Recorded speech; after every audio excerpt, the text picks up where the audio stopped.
आज बनारस के पावन धरती पर वीर स्टूडियो गौरा कला चिरई गांव में हमारे भाई आप वीर बहादुर यादव जी के मास्टर साहब के देख रेख में एक गीत प्रस्तुत है। आशा है कि आप लोग पसंद करेंगे। देखिए आज हमारे ज्ञानी भाई के सौजन से बिरहा की रिकॉर्डिंग हो रही है। एक गीत हमारे तरफ से फिर पुनः प्रस्तुत है, एक आध्यात्मिक गीत जिस गीत का शीर्षक होगा अंधकूप में पड़ा जीव। 4 लाइन भूमिका मास्टर।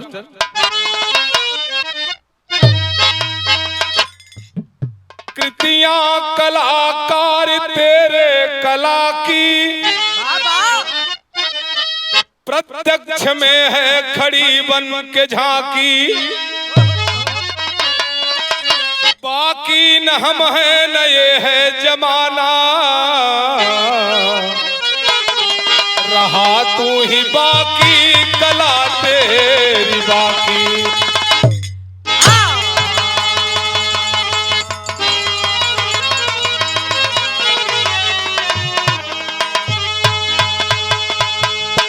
पौराणिक रूपक है सूचक कहानी का,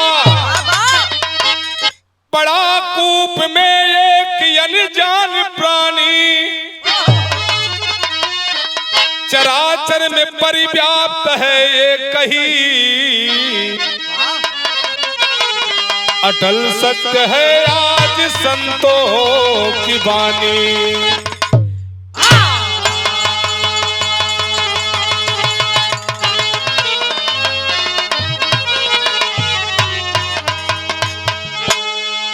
एक कहानी आप सबके बीच में सुख सागर से प्रस्तुत कर रहा हूं। इस धरती पर जो भी महापुरुष आया एक ही तरफ इशारा किया कि ईश्वर एक है, और हकीकत है अगर ईश्वर एक नहीं होता उसकी व्यवस्था अलग होती। चाहे हिंदुस्तान हो, चाहे जापान हो, चाहे अमेरिका हो, चाहे पाकिस्तान हो, अगर जगदीश को उस मालिक ने दाहिने साइड अपेंडिक्स दिया तो पूरे दुनिया को दाहिने अपेंडिक्स दिया, किसी को बाएं साइड नहीं दिया। इसलिए बनाने वाला एक है, वो परमात्मा एक है, मालिक एक है। एक लाइन गीत लगी मास्टर, बड़ी पुरानी गीत है।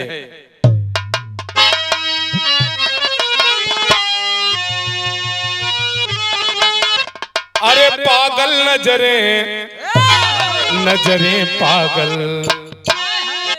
पागल नजरें दिल दीवाना लगता है, दीवाना लगता है। पागल नजरें दिल दीवाना लगता है, दीवाना लगता है, दीवाना लगता है, दीवाना लगता है। पागल नजरें दिल दीवाना लगता है,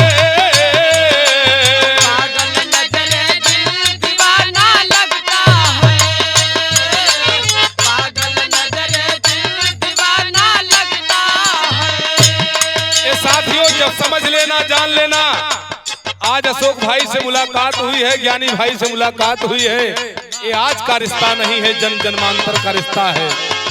मेरा तेरा प्यार पुराना लगता है, पुराना लगता है। मेरा तेरा प्यार पुराना लगता है, पुराना लगता है। मेरा तेरा प्यार पुराना लगता है, पुराना लगता है। लेकिन बिरहा के अंदर बड़ा सुंदर भाव कवि जी ने लिखा, सोच रहा इंसान जमाना कैसा है, जमाना कैसा है। सोच रहा इंसान जमाना कैसा है, जमाना कैसा है। हर सोच रहा इंसान जमाना कैसा है, जमाना कैसा है। सोच रहा इंसान जमाना कैसा है, सोच रहा इंसान जमाना कैसा है, सोच रहा इंसान जमाना कैसा है। इंसान धरती पर आता है जब जमीन पर गिरता है। क्यों ही हमारी परंपरा है, हमारे हिंदुस्तान की परंपरा है, माताएं बहनें पहले सूप में बच्चे को सुलाया करती हैं। उसका यही मतलब है कि साधु के स्वरूप साधु के स्वभाव का मेरा बच्चा हो, लेकिन आने के बाद पहली आवाज वो बालक लगाता है कि कहां कहां मैं कहां था और कहां आ गया। रहेगी क्या पहचान, खजाना कैसा है, खजाना कैसा है। रहेगी क्या पहचान, खजाना कैसा है, खजाना कैसा है। रहेगी क्या पहचान, खजाना कैसा है, खजाना कैसा है। आदमी आने के बाद यही सोचता है कि मैं किस लिए आया था और मैं क्या कर रहा हूं। यही से कहानी की शुरुआत है मास्टर। माया नगर का बासिंदा, जीवन एक इंसान, महाकाल पीछे पड़ा, बनहा थी बलवान।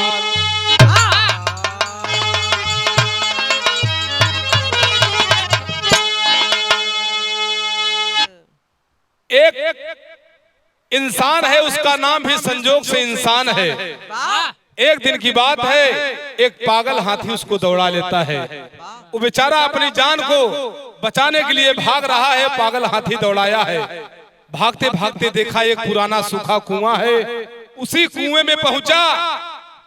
जा करके एक लता की डार है, उसको पकड़ करके नीचे चला गया और नीचे जा करके बीच में अटका है, उसी लता की डार को पकड़ करके लटका है। एक लाइन गीत लग गए मास्टर, बड़ी पुरानी गीत हो।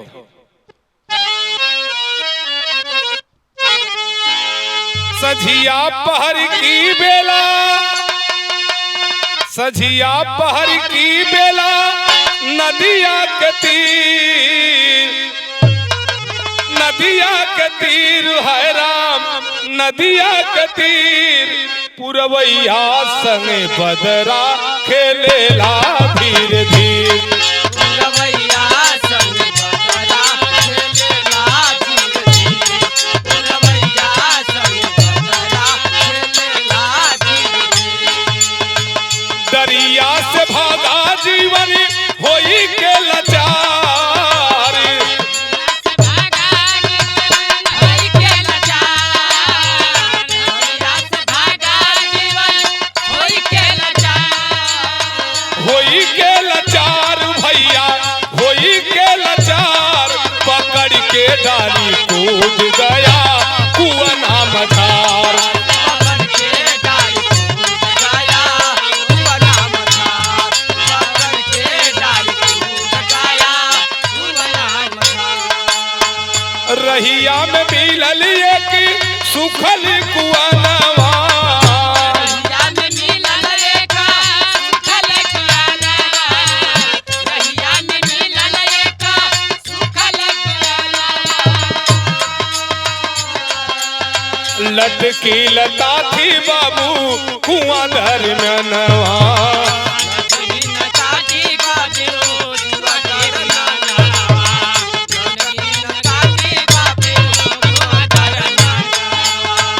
मनवा बिचारा जीवन एक ठे उपाय,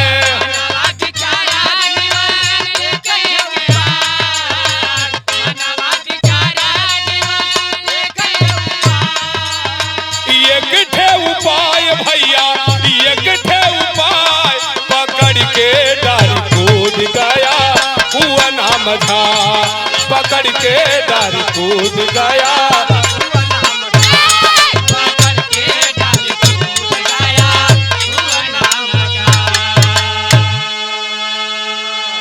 वो इंसान वो जीवन जा करके उसी कुआं में नीचे लटक करके बैठा है। थोड़ा सा इशारा करके पैर से, थोड़ा हाथ से, सोचा कि हाथ में दर्द हो रहा है। करता है क्या मास्टर, एक लाइन गीत लगी।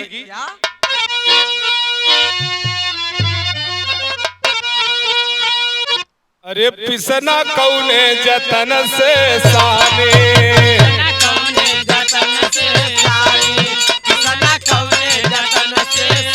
अरे पिसना कौने जतन से सानी, पिसना कौने जतन से सानी, पिसना कौने जतन से सानी।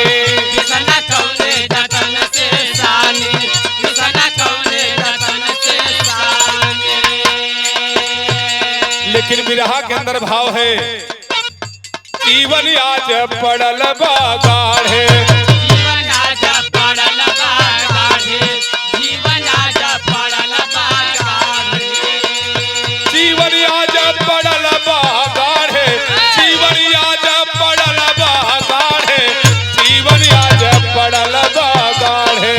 जीवन आज पड़ल बागाढ़े, जीवन आज पड़ल बागाढ़े। वो इंसान सोच रहा है कि ऊपर पागल हाथी आसन मार करके बैठा है, बार बार अपने सूंड को नीचे लटका रहा है, अगर पा जाएगा तो हमको मार डालेगा। सोच रहा है कि धीरे धीरे इसी लता की डार को पकड़ करके नीचे उतर जाते हैं। जब नीचे देखा एक घटना घट गई, गजब हो गया, अवाक रह गया कि अब करूं तो क्या करूं मालिक। देख रहा है कि नीचे सूखा कुआं में एक सांप फुफकार रहा है, इंतजार कर रहा है कि नीचे आएगा तो मैं डसूंगा। नीचे बैठा सांप बिसैला, नीचे बैठा सांप बिसैला, नीचे बैठा सब बिसैला, नीचे बैठा सब बिसैला। अरे मौत खड़ी मुंह फाड़े रे फाड़े, मौत खड़ी मुंह फाड़े रे फाड़े, जीवन आज पड़ल बागाढ़े। जीवन आज पड़ल बागाढ़े, जीवन आज पड़ल बागाढ़े, जीवन आज पड़ल बागाढ़े। घबरा गया, अब करूं तो क्या करूं। देख रहा है उसी कुएं में, पुराना कुआं है, एक मधु का छत्ता उसी में लटका है। ये भी डर लग रही है कि मधुमक्खी आकर के हमको डस सकती हैं, लेकिन बेचारा भगवान भगवान करने लगा। जब इंसान फजीहत परेशानी में आता है तब भगवान को याद करता है। आज भगवान याद आवत है। एक लाइन गीत लगी मास्टर, गीत के जायद है लेकिन भाव पे आवा, बड़ा सुंदर भाव कवि ने लिखा। मेरी मदद करो भगवान,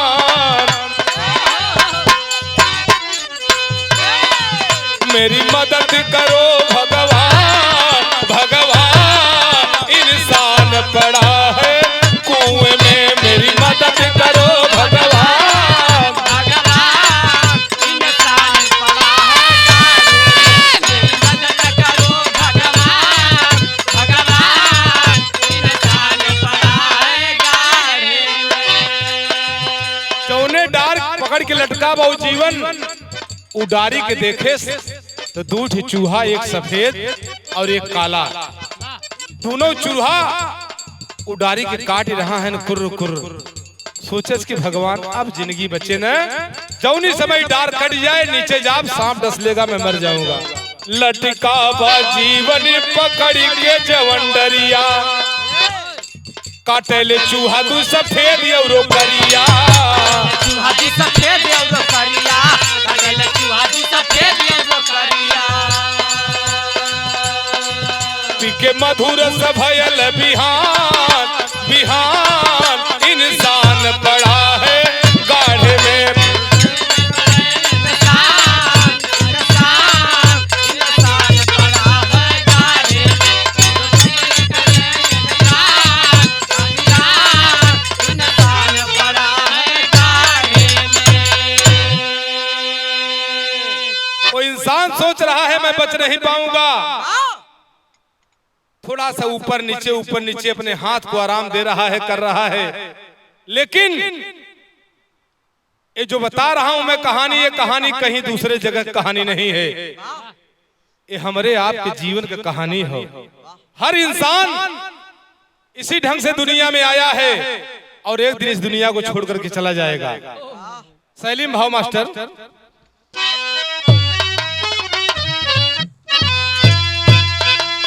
अरे आलिंगन में भुलायल भंवरा, तऊ हो आलिंगन में भुलायल भंवरा,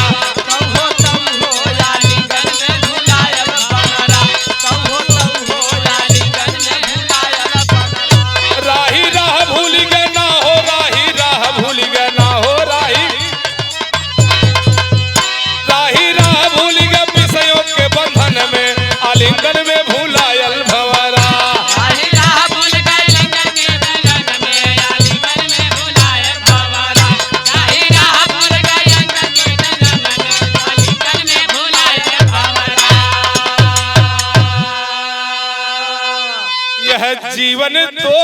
जीवन है, नहीं रूपक नहीं कहानी है। इस अंधकूप सी दुनिया में जो भटक रहा है ज्ञानी है। जीवन की आयु ही लता है वो जो दिन दिन करके गुजर रहे। यही जो हमारा जीवन है, जो लता की डाली है, यही मेरी श्वास है। जितना परमात्मा ने गिन करके मिला है उतना ही चलेगी।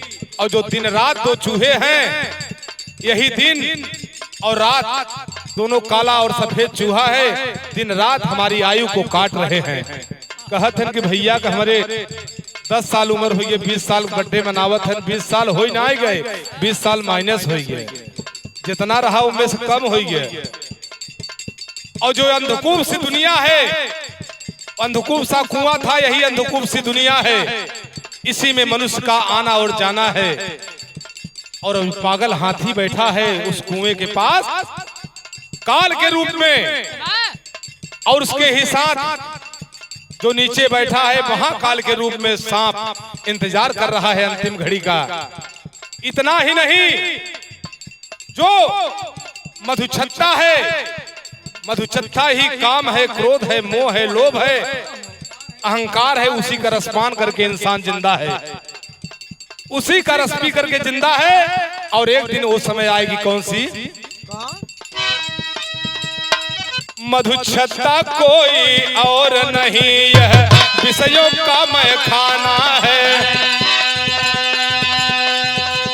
व्यस्त इसी में हर प्राणी, है व्यस्त इसी में हर प्राणी, यह जीवन का पैमाना है, यह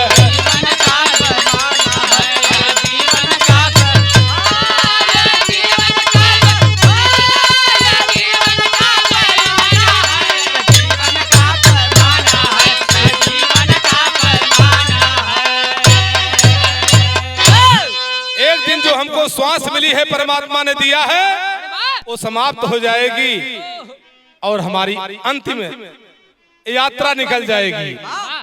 अरे ऐसे जीवन का फलत में वो राई जई है, ऐसे जीवन का फलत में वो राई जई है। एक दिन धोखे से सुगनवा पर आई जई है।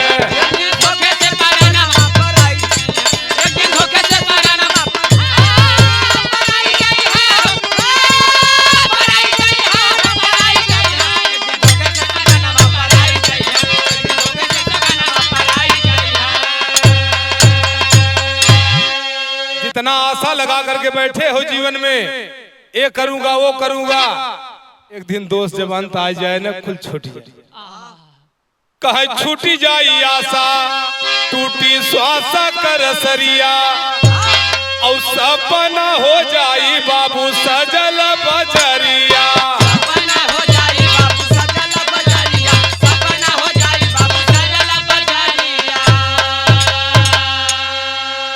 दोस्त जाने के बाद एक चीज बचेगा, क्या बचेगा?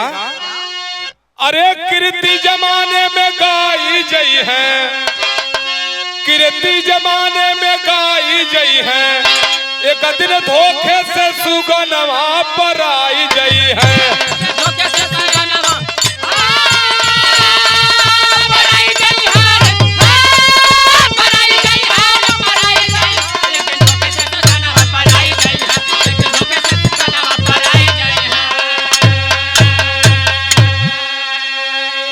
यही हमारा जीवन है, यही मेरी कहानी समाप्त होती है। लास्ट में घराने का खानदान का परिचय है। गुरु अंबिका सारनाथ ठाकुर गए सुरलोक, रामा शंकर श्री चंद हर वक्त ही में शोक। अरे आलिंगन में भूला यर भवरा, शिव जगत उदय राज के पिरहा बस मन में।